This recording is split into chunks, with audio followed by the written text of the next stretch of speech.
Very good morning.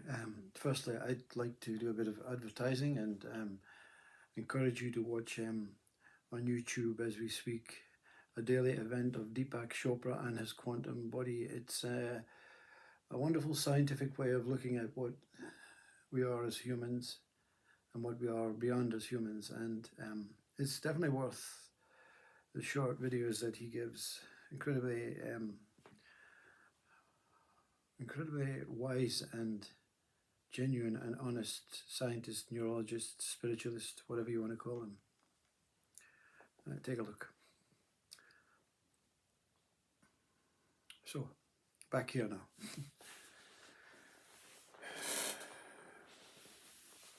Nothing really much to say, if you'll be delighted to know.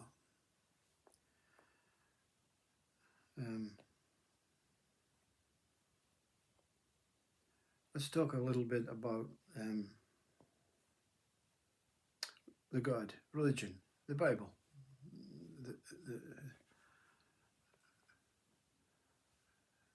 These are incredible. In fact, let's look at Revelation, the final book, where everything seems to be taking shape as how it is revealed. I'm not really an avid reader, so I can only guess and make assumptions that this final chapter that I've read small passages about, we're living now, you see. We're living this revelation now. And it's like, I don't know if it's like the end, you see, because the end of the book suggests the end of the book, you know.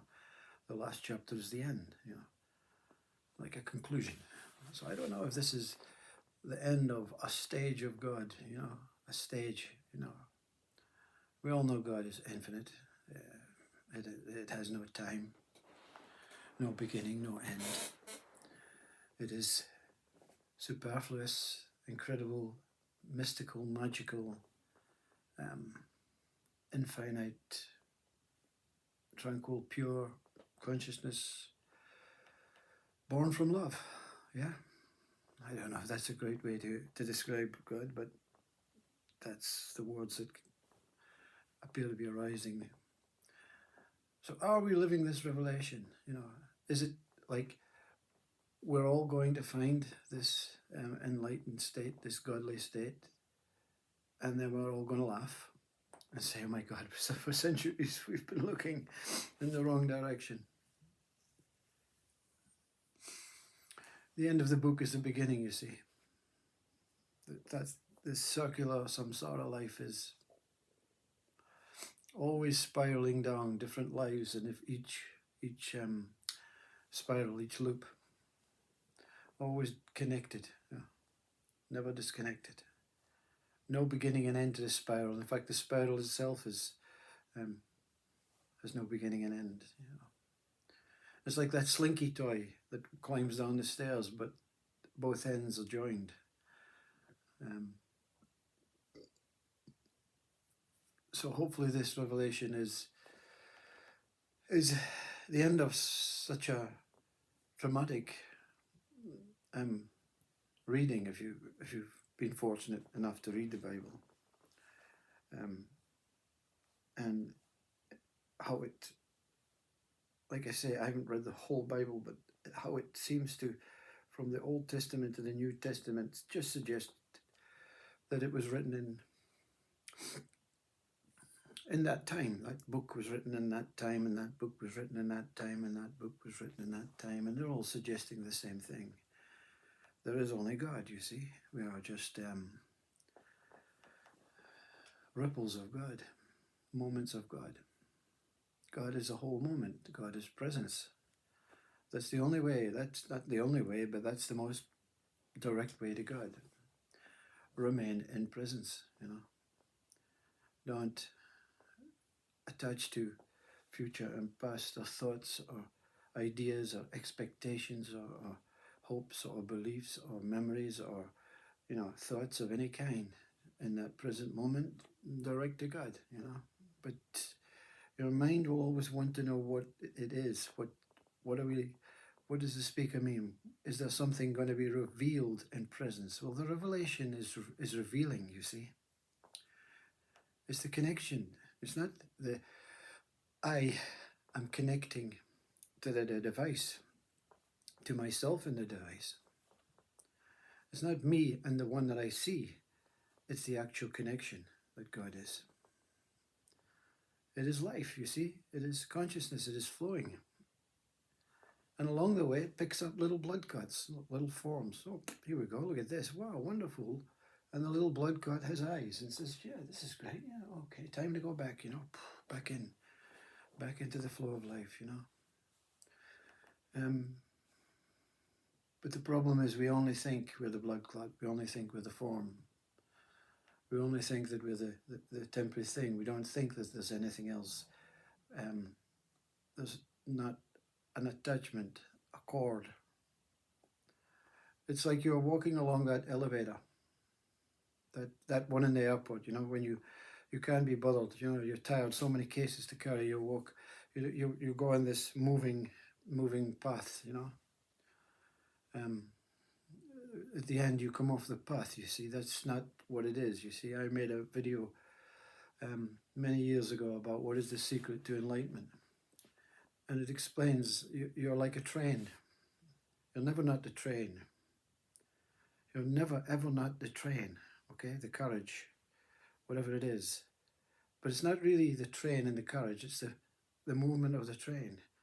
You're always the movement of the train, but you are the train while we're here. And when you come along on the track, and you seem to take two paths. You seem to take two paths. You have this body path and you have this, what they call the quantum body path, as Deepak calls it, or the soul body, that causal body. And you seem to be just concentrating on the body path, you see.